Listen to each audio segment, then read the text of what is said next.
Esta es una producción de Grupo Fórmula. Encuentra más contenido como este en radioformula.mx.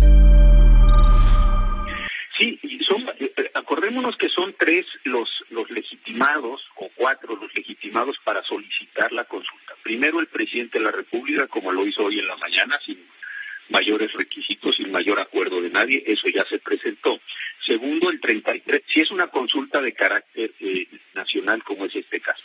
Segundo, el 33% al menos de los integrantes del Senado de la República, el 33% de los integrantes de la Cámara de Diputados, o el 2%, como mínimo, desde luego, de la lista nominal de electores. El 2%, yo dije mal, dije el 3%, es el 2%, que sería equivalente a unos 1.800.000 y pico. Exactamente, si no llega a los 2 millones, es un poco menor la cifra. Yo calculaba el otro día, viendo el último corte que encontré en internet, que estaríamos hablando de alrededor de 1.800, como tú lo dices, Pepe. Entonces, estas son las personas que pueden solicitarlo. Ahora, una vez que se solicita, lo decía muy bien el compañero reportero que tenías hace un minuto, se presentó ya por el presidente. El presidente decidió presentarla ante el Senado de la República. Lo recibió el Senado y efectivamente hoy mismo lo mandó a la Suprema Corte para que califique la constitucionalidad de la pregunta, y de acuerdo con el orden histórico de esta consulta, esta sería la 5ª consulta que se hace a la Suprema Corte, o que se manda a la Suprema Corte de Justicia. Le tocó al ministro Luis María Aguilar. Hasta ahí es donde estamos. Tiene 20 días efectivamente hábiles para resolver la consulta. Sí, dependiendo de cómo se den estos días de asueto, puede ser el 15 o el 16 de octubre, el día máximo en el que la Corte tendría más bien que resolver solo el tema de la consulta. Si dice la Corte, la pregunta es constitucional, entonces efectivamente el Senado la turna a las comisiones, pasa a dictamen de comisiones legislativas, luego pasa al Pleno, se vota también efectivamente por mayoría simple, la mitad más 1, y después iría a la Cámara de Diputados. Si se votan las dos con la mayoría, entonces va al Instituto Nacional Electoral para que el primer domingo de agosto del año que entra se lleve a cabo esta consulta ciudadana. Ahora, ¿qué pasa si se llegan a juntar las firmas de aquí a medianoche? Lo vemos, la verdad, francamente difícil, pero bueno, no soy yo para opinar. ¿Qué pasa si se junta las firmas y se convierte en iniciativa ciudadana? ¿Dónde queda la solicitud presidencial? Sí, ahí podría suceder dos cosas. Primero, se tiene que hacer el recuento de que efectivamente ese 1.800.000 personas efectivamente participaron, que no hubo ningún tipo de trampa, desorden, cualquier cosa que pudiera afectar, porque sí hay requisitos en la ley federal de consulta popular, en donde se dice cómo se tiene que acreditar el que va, el que vota, el que presenta la credencial.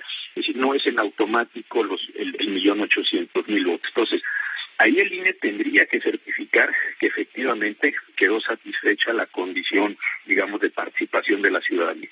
Después tendría que hacerse la calificación otra vez por esa pregunta esa pregunta de la Suprema Corte. Y ahí sería muy interesante ver o de qué manera el INE administraría, vamos a pensar así, 2 preguntas. Si las 2 preguntas son idénticas, si las 2 preguntas pueden quedar subsumidas en una sola, habría que ver cuáles son las condiciones de la pregunta que está presentando Morena y las personas que están apoyando la consulta ciudadana. Entonces tendríamos, insisto, dos preguntas. Habría que primero calificar las 2 y después ver cómo se podrían armonizar. A lo mejor, déjame ponerlo hipotéticamente, son 2 preguntas distintas y entonces se podrían hacer estas preguntas en ese caso. A lo mejor es una sola o a lo mejor es subsumible, pero ahí sí estamos en lo hipotético, eso lo podríamos saber una vez que se haya satisfecho la contabilidad inicial por parte del INE para poder someter la pregunta a la Suprema Corte. José Ramón Cosío, pero ¿qué razón hay de preguntarle a la gente, de preguntar si se deben o no someter a juicio político los expresidentes?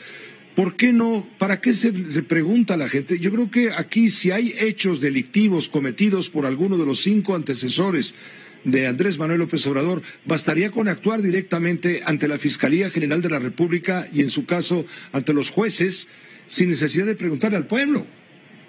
Yo estoy completamente de acuerdo contigo, Pepe. Creo que hoy, por ejemplo, el presidente en la mañana, hoy con mucha atención, la lectura que dio a la exposición de motivos, por llamarlo de esta forma, el documento. Él hace una serie de consideraciones respecto a los expresidentes, no sé si son correctas ni si son equivocadas. Eso no lo sé. ¿Son violatorias de los derechos de los expresidentes o no? Claro, pero ese es otro tema. Nada más déjame un minuto, porque lo que él leyó, a mí me parece que está haciendo imputaciones de delitos, que si pasó esto, que si pasó lo otro, en fin. Con esos elementos yo creo que la Fiscalía General de la República tendría elementos suficientes, como tú lo dices, o para abrir una carpeta de investigación en términos de los hechos delictivos, o para continuar, si es que ya está abierta alguna carpeta de investigación contra los expresidentes. También podría haber algunos delitos del orden común, y entonces la Fiscalía de la Ciudad de México, la de alguna entidad federativa, también podría abrir este proceso.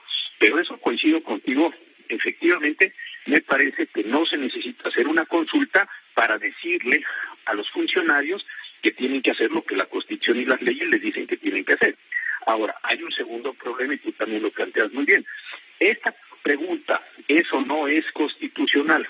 Yo, desde mi punto de vista, creo que es una pregunta inconstitucional. ¿Por qué?